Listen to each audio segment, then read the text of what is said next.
Olá, ProMixers! Vamos ver hoje como funcionam os kanjis, aquele monte de traços que as pessoas gostam de tatuar.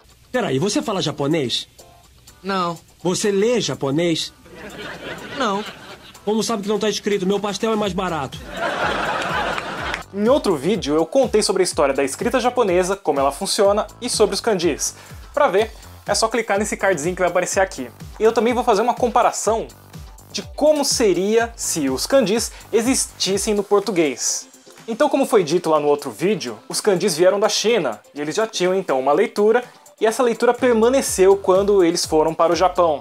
Essa leitura chinesa, os japoneses começaram a chamar de on-yomi, ou leitura do som. Mas também precisávamos de uma leitura japonesa para cada símbolo, já que o japonês é muito diferente do chinês. Então temos a leitura japonesa também de cada símbolo, que chamamos de kun-yomi, que é o significado do kanji. Então o kanji vai ter várias leituras, mas na maioria dos casos são só duas, a leitura chinesa e a leitura japonesa. Então vamos fazer uma comparação com o português para a gente poder ter uma noção do porquê que temos mais de uma leitura para cada símbolo. Vamos usar como exemplo o seguinte kanji, mizu.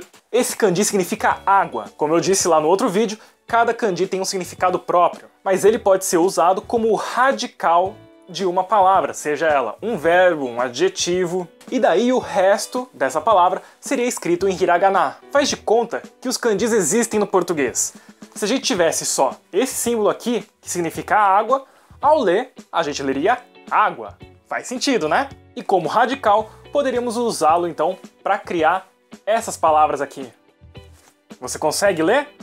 Seria então aguar, aguado e aguaceiro. Então esses seriam exemplos de como seria para formar outras palavras a partir do kanji de água aqui no português. E a gente completou então o resto com letras do nosso alfabeto. E é isso que acontece lá no Japão. O resto da palavra é completado com hiragana. Acontece que as línguas sempre recebem influências de outras línguas. No português temos palavras que vieram do espanhol, francês, inglês, japonês, italiano. Um exemplo de palavra que derivou do grego. Quando alguém tem medo de água, falamos que essa pessoa tem hidrofobia. Hidro sendo água e fobia, medo. Então note que no português temos outra palavra que usamos quando queremos nos referenciar à água.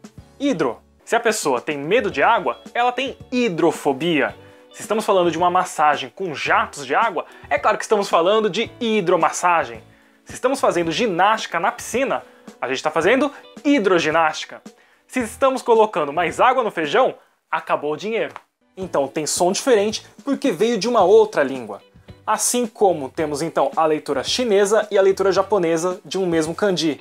Já que eles significam água, não faz sentido a gente ter um outro símbolo só para descrever isso. Então agora a gente não estaria mais lendo o kanji pelo seu significado, e sim pelo seu som. Então poderíamos dizer que o significado do kanji é água, mas na hora da leitura ele é hidro. E no japonês, esse mesmo kanji então tem água, que é o significado, falamos água em japonês, mizu. E quando falamos da leitura chinesa, lemos como sui. Então espero que essa explicação tenha deixado claro do porquê dos kanjis terem mais de uma leitura. Mas antes de continuar a explicação do kanji, o que você acha se a gente trouxesse os kanjis para o português?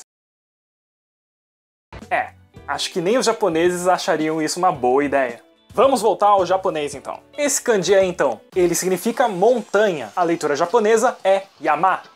E a leitura chinesa é san. Então, como o significado dele é montanha, então quando vemos esse kanji sozinho, vamos ler yama. Antes de continuar a explicação, aproveite e já se inscreva no canal e deixe aquele like aqui no vídeo, que ajuda muito o canal. Quando o kanji faz parte de uma palavra, então nós estamos precisando do som daquele kanji para poder fazer a leitura. Então vamos para a leitura chinesa. Então aí, o primeiro kanji significa fogo, que é ri em japonês. E a leitura chinesa é ka. Como os dois estão fazendo parte da construção de uma palavra, não leremos fogo montanha, que em japonês ficaria ri yama, que seria apenas dizer o que cada um significa. E sim, usaremos o som do kanji para fazer a leitura. Então, aí vem a leitura chinesa. Assim formamos a palavra kazan, que em japonês significa vulcão. Então normalmente quando tivermos kanjis formando palavras, teremos a leitura chinesa. Mas há alguns casos que a gente vai ter mesmo a leitura japonesa, como é o caso desse aí. O primeiro kanji significa flor, hana, e o segundo significa fogo, que como eu acabei de dizer, é ri.